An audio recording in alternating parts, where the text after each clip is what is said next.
আজ স্বাধীনতা সংগ্রামের শহীদ ভগৎ সিংয়ের স্মৃতিতে নাস্তিক মঞ্চের উদ্যোগে পশ্চিমবঙ্গের বিভিন্ন জেলায় নাস্তিক দিবস পালন করা হচ্ছে।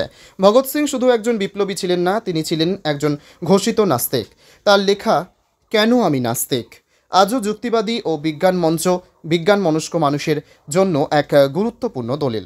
নাস্তিক মঞ্চের জেলা কমিটি ও প্রস্তুতি কমিটিগুলোর উদ্যোগে রাজ্যের বিভিন্ন প্রান্তে সভা, আলোচনা সভা, র্যালি, লিফলেট বিলি এবং পোস্টারিংয়ের আয়োজন করা হয়েছে। নাস্তিকতা, বিজ্ঞান মনস্কতা ও যুক্তিবাদের বার্তা পৌঁছে দিতে শহর ও গ্রামে বিতরণ করা হচ্ছে প্রচারপত্র ও বুকলেট।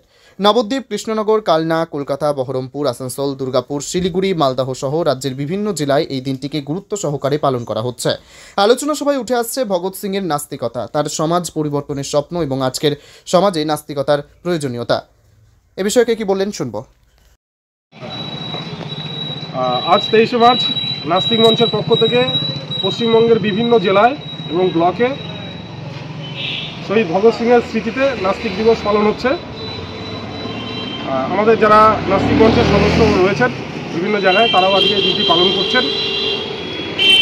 ভগৎ সিং চেয়েছিলেন শোষণমুক্ত, কুসংস্কার মুক্ত একটা সমাজ। সেই সমাজের লক্ষ্যে আমরাও এগিয়ে চলেছি। তার যে আদর্শ, শোষণমুক্ত সমাজের, কুসংস্কার মুক্ত সমাজের, সেই আদর্শ নিয়েই আমরা এগিয়ে যেতে চাই। আপনারা দেখছেন যে ভারতবর্ষে যে শাসক রয়েছে তারা প্রতিনিয়ত, আগে যেরকম ব্রিটিশরা শাসন করেছে, আমাদের শোষণ করেছে, আমাদের ভারতবর্ষের নেতা মন্ত্রীরাও ঠিক সেইভাবেই শাসন করে চলেছে।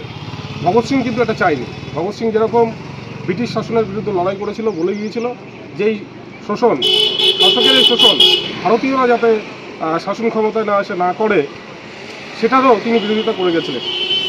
তাই এই শোষণমুক্ত সমাজ গঠনে, কুসংস্কার মুক্ত সমাজ গঠনে, বিজ্ঞান মনস্ক এবং যুক্তিবাদী সমাজ গঠনের লক্ষ্যে আমরা নাস্তিক মঞ্চ আজকে রাজ্যের বিভিন্ন জায়গায় এই কর্মসূচি পালন করছি, নাস্তিক দিবস পালন করছি।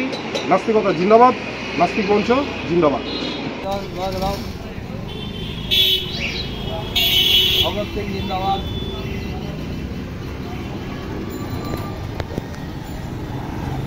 মহিলাকে দিল, ভিডিওটা অনই হয়নি, এখন হয়েছে।